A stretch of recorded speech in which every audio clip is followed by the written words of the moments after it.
The Full Color Godcast is a work in progress. Right now, my neighbor seems to be using a chainsaw, but we're going to record for you anyway.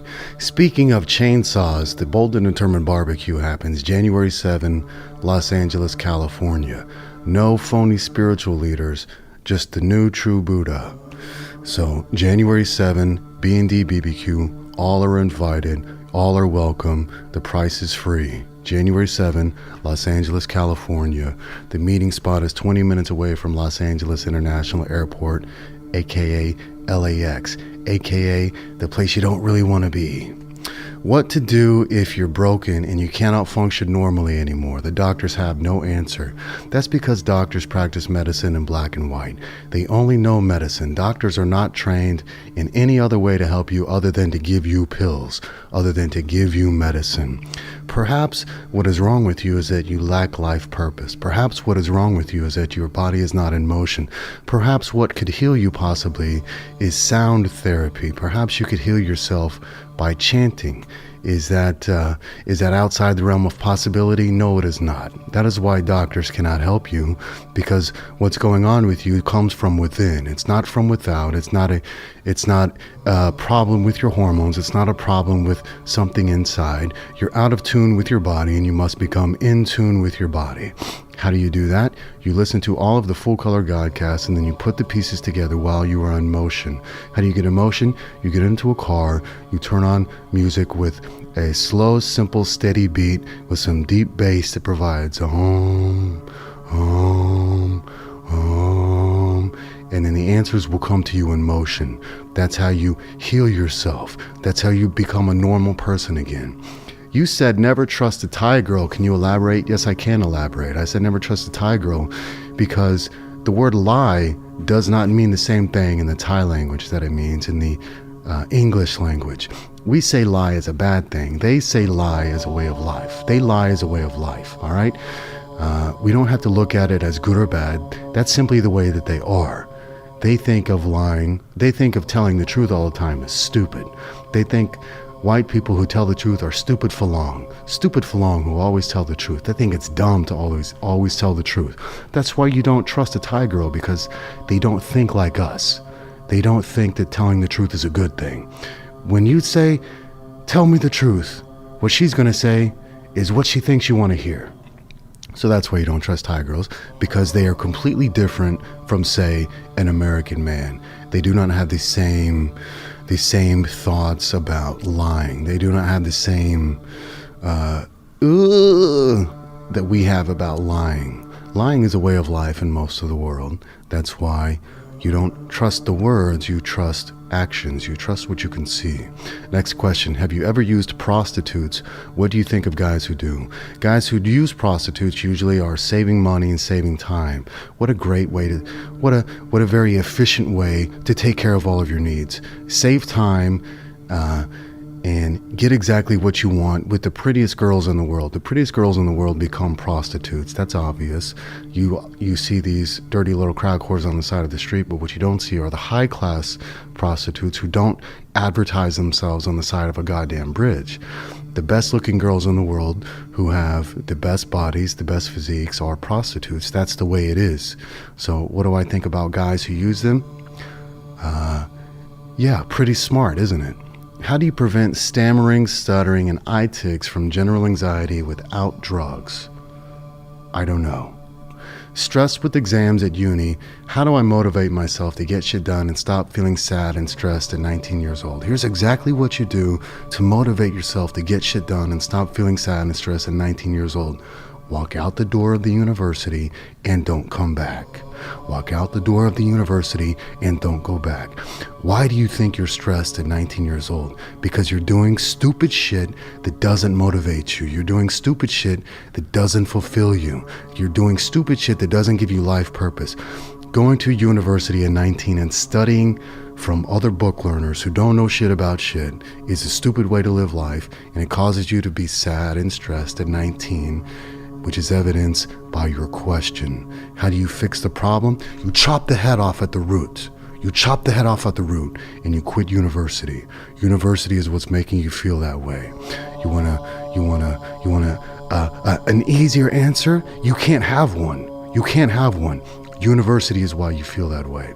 What's the best way to build attraction with women despite breakup blues when young? Well, women don't like blues, do they? Women like happiness. Women don't like blue. They like red and they like green. So be red, be full of fire. Be red, be full of passion. Be red, be full of energy. And be green, full of money. That's what women like. They don't like blues. Nobody likes blues. So stop being blue, start being green, and start being red. What is the most common mistake people make when they try to brand themselves? The most common mistake people make when they try to brand themselves is that they don't brand themselves as they truly are. They don't brand themselves as they truly are. It's fake, it's phony, it's fraudulent. And that's the problem that they have. They are not their true character. They are a copy of a copy. They're being fake. They're being phony. That's the problem they get when they brand themselves. It is not congruent. When you look at the person and you look at the brand, it does not compute. It does not compute. You think, what the heck? This branding does not match this person. That's the biggest mistake. The second biggest mistake is that people constantly try to rebrand themselves. They try to rebrand, constantly try to rebrand. Through all these 6 years now, you see bold and determined, and that's never going to change. You see bold and determined. You see me build these other things. You see me do these other books. You saw me even change my name. But what lasts through the fucking end of time is bold and determined. That is never going to change. A common mistake that people make when they brand themselves is that they change too often. They change their brand, or they are not congruent with their brand. When you look at me, you can see clearly I am bold and determined. No matter what my name is, Victor Pride or Nick Kelly, I am bold and determined. So that's the biggest mistake people make when they try to rebrand themselves. Next question, internet addiction. What's the best way to eliminate this? The best way to eliminate internet addiction is to turn off the computer, leave your phone at home, get a good book, get a notebook, get a pen, get a highlighter, go to a coffee shop, leave the computer at home, leave the phone at home, leave the phone at home, go to a coffee shop with a good book, get a cup of joe, study the book, take notes of the book, highlight the book, and be with yourself without the constant stress, without the constant pings of email, of social media, of new tabs on the internet. How do you break internet addiction? You walk away from it. You simply walk away from it and go do something else. What is the optimal number of skills that can be cultivated at the same time? Only one skill can be cultivated at one time. That's obvious. You can only put all of your energy into one thing at one time. However, as a whole, it's 3. The number is 3. That's the triangle of greatness. That's brain, body, brand. You're always working on brain, body, and brand. That's the triangle of greatness. That's the foundation of your greatness. So you always are working on one of those 3, brain, body, or brand. Everything else is a subsection of those 3 things, brain, body, and brand. But you only cultivate one at a time. You put your energy and you focus on one at a time. And then when one is good, you put your focus onto the other. And then you let the other 2 slide down to the back burner. And then when that one that you're working on is good, you move on to the next one. You constantly rotate from the triangle of greatness. What are some ways a 21-year-old NWR can establish passive income streams? First thing you do is kill this word from your vocabulary. Passive. Passive means reactive. You are not going to make passive money. Get that stupid word out of your vocabulary. Ask this instead. What are some ways a 21-year-old NWR can establish income streams? You can't establish passive income streams because passive means you don't do anything. How are you going to make money if you don't do anything? You must do something. The first thing you do is eliminate that fucking piece of shit word from your vocabulary. Eliminate the word passive. You are active. You must be active. You want to make money? You must become active. Become active. How can you make active money? Get in motion. Do one thing every day that gets you further towards your goal. If you do one thing every day, right now, starting right now, do one thing every day. What do you think is going to happen in 1 year from now? You're going to have money. You're going to have money. And it's going to come to you as if passively, even though you worked every day for it. If you try to build passive income, you're going to build nothing but shit. You're going to build nothing but nothing, because passive is nothing, active is something. So get that word out of your vocabulary. Be active. How much sleep do you believe is important a night in order to kill the day? I'm the wrong person to ask because I do not sleep, so I don't know. I think probably 6 hours. Here's what I really think. I think you need periods of undersleeping and periods of oversleeping. For example, 6 days of slightly undersleeping and 1 day of slightly oversleeping. I found that to be my best method of getting shit done. So for example, I would sleep 6 hours per night for 6 days in a row, and then on the 7th night, I'm going to be very tired, starting early, starting about 8 or 9 p.m. And then I'll sleep for a good 8, 10, 12 hours on that night, and I'll be refreshed, reborn, rejuvenated for the next week. So in my opinion, I don't think you need the exact same amount of sleep every night. I think undersleeping works wonders, but it's going to catch up to you. And when it catches up to you, let it catch up to you and let yourself catch up on sleep. So undersleep and then oversleep. Undersleep until you feel the need to sleep more. The way that you're going to know that you need more sleep is that you're going to be tired earlier than normal. You're going to be tired at 9 p.m. And when that happens, when you're very tired at 9 p.m., simply go to sleep and allow yourself to sleep as long as you need. If you need to sleep for 12 hours, sleep for 12 hours. That's one method that I found works great for me. Is having a sense of style important, or is spending money on clothes a waste? Yes, having a sense of style is important. Your style is your physical reflection to the world. Of course, you must pay attention to the way you look. No, clothes are not a waste of money. If you don't purchase clothes, you would be naked. They would lock you up in a lunatic's asylum if you walked around naked. No, clothes are not a waste of money. They are a physical representation of the way you look. No, clothes are not a waste of money. Have you ever thought about getting into acting? You are in LA after all. No, I'm not going to bother getting into acting. You know why? I like being the commander of the ship. I cannot work for other people. I don't know how many more times I can possibly say this. I cannot work for other people. I cannot work for other people. Actors work for other people. Actors are not entrepreneurs. Actors are hired guns. They come in, they do a job that the director tells them, and then they leave. No, I'm not going to get into acting. Why didn't you hop on a train or cruise while writing NWR? Because I didn't have time. How the fuck am I going to write 18 hours a day while on a cruise or while on a train? It's simply not possible. The amount of work that went into New World Ronin required complete and total, utter seclusion. However, I will be taking a cruise somewhere, and I will be using that time to perhaps write my next masterpiece. The thought of the need for motion did not become blatantly apparent to me until after I wrote New World Ronin. So now that I understand the complete and utter need for motion, I probably will get on a cruise to write my next book. You see, the biggest problem with writing is that you have to sit down to do it. You have to be still to do it. But ideas always come to you in motion. This is the biggest problem I've always had with writing, is that when I sit down, all the great thoughts I had while walking home, all the great thoughts I had in the car aren't there anymore. It takes a long time to get my words out when I'm sitting down.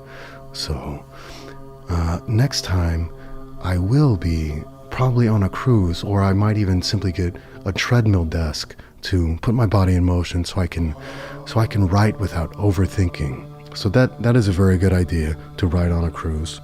I simply did not do it. Why is nobody asking the right questions? You, sir, are not asking the right questions. All you're doing is killing the momentum by asking this nonsense question. The questions I've been getting have been absolutely, utterly phenomenal.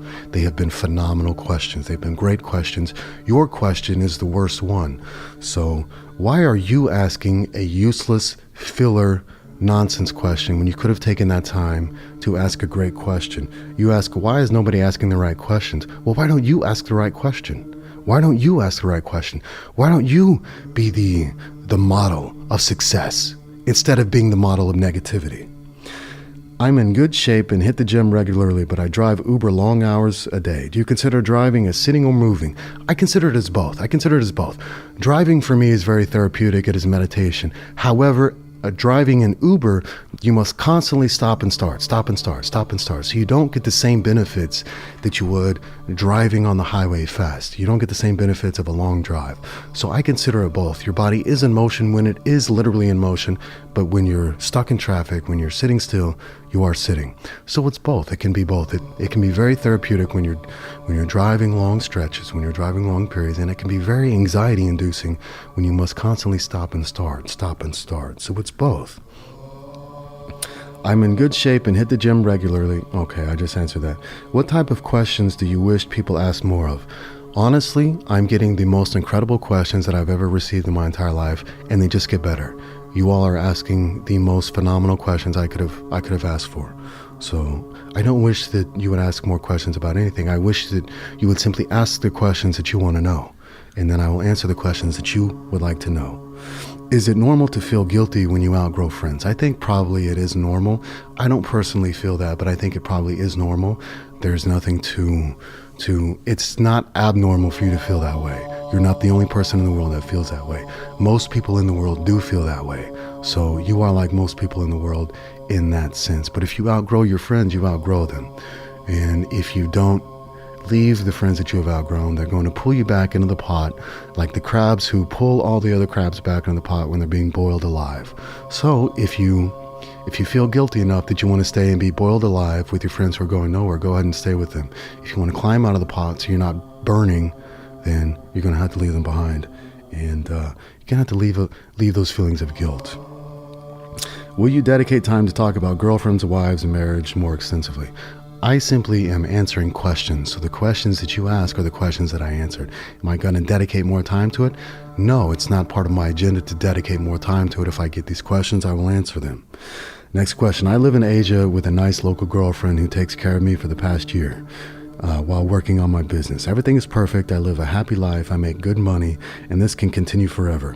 But being 24, I feel I don't want to live an easy and comfortable life just now and want to travel the world, experience more hardship, develop character alone for more insights. I am fine choosing leaving the comfortable path, but I am feeling bad at the thought of leaving her while she has done nothing but help me. She has invested so much time and energy helping me.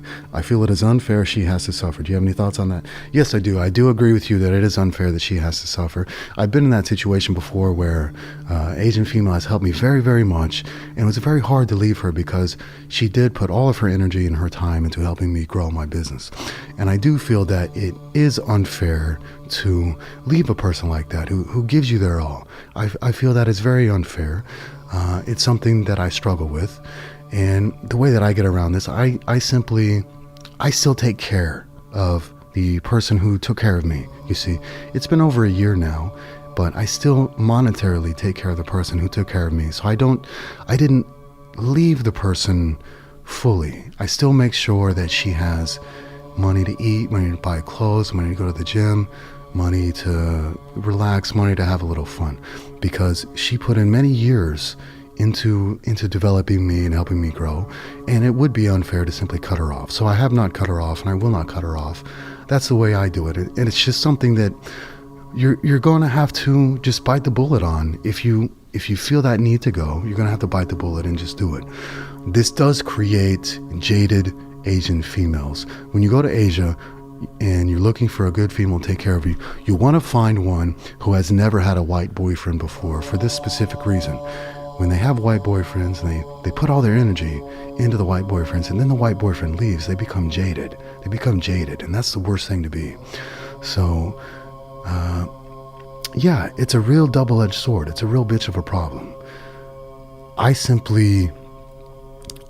take care of problems the same way. I buy my way out of problems. So I simply give her money and then I continue my life. How many veggies do you eat daily? What do you believe is the correct vegetable to meat ratio? I don't really eat veggies, to be honest. I barely eat veggies because now I don't have anybody to cook for me. You see, the great thing about living in Asia and having an Asian geisha is that you always eat vegetables every day. They always cook vegetables with every meal that they cook for you. Now I don't eat any vegetables. I eat macaroni and cheese and pulled pork that I cook in the microwave, and I cook eggs and bagels. I drink protein shakes. I don't eat any veggies currently. What are your thoughts on repetitive transcranial magnetic stimulation for depression and cognitive enhancement? I don't have any thoughts on it because I don't know what it is.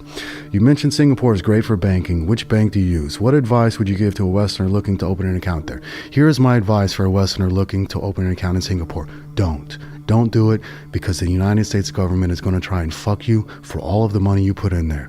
The United States government has enacted a law called FATCA, which means you've got to report every single little dime you have in a foreign bank. And if you don't report it at a certain time, they fine you 25%, I believe, 25% of the highest balance. They fine you 25% of the highest balance.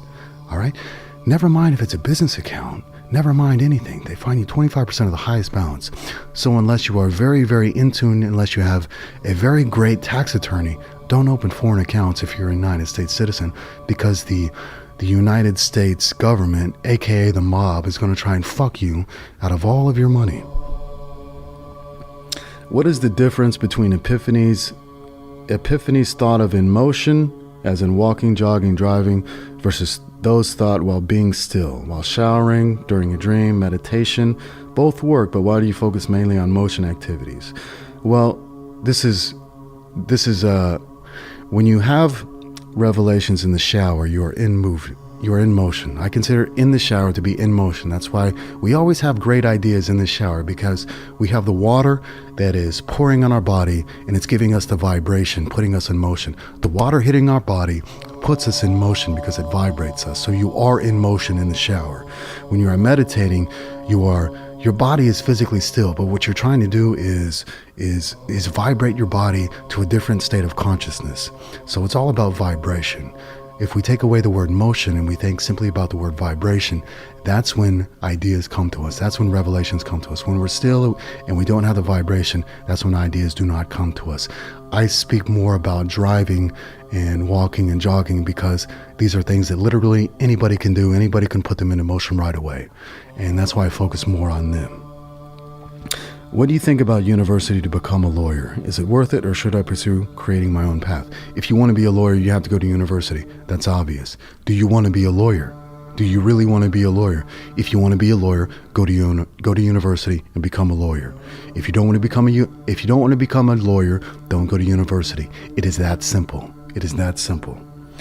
What is your best advice on deciding a domain name for your blog? I know the name should perfectly describe your blog. Do you think it's also important for that name to rhyme? No, it's not important for the name to rhyme, but it is important for the name to have flow. It's very, very important for the name to have flow. There are certain words that work together and certain words that don't work together. Bold and determined works very well together. Those words flow. The word Victor Pride works very well together. V, P, T, R, those are all power words, so they flow very well. It's important to pay attention to flow more than it is to pay attention to rhyme. It is completely unnecessary for your domain name to rhyme. It is important for it to flow. And I'm going to give you two pieces of advice right now. The best number of syllables is 3. The second best number of syllables is 5. 3 is power. 3 is power. You want your name to have 3 syllables if possible. Victor Pride, Nick Kelly. 3 is the most powerful. The next most powerful is 5, because 5 becomes a fist. All right. So look at 3 syllables and look at 5 syllables and make sure that they flow. Make sure that the words flow. Rhyming, unnecessary. Are you ever planning a trip to South Africa to go hunting? No, I'm not planning a trip to go to South Africa to go hunting. It's not something that has ever called to me. Hunting is not something that ever has called to me. I enjoy very much eating of animals. I enjoy very much eating natural animals, but I don't have the desire to go hunting in South Africa. I simply like to eat the animals. Speaking of eating the animals, Noah Ronan paperback coming very, very, very, very, very, very, very, very, very soon. Stay tuned.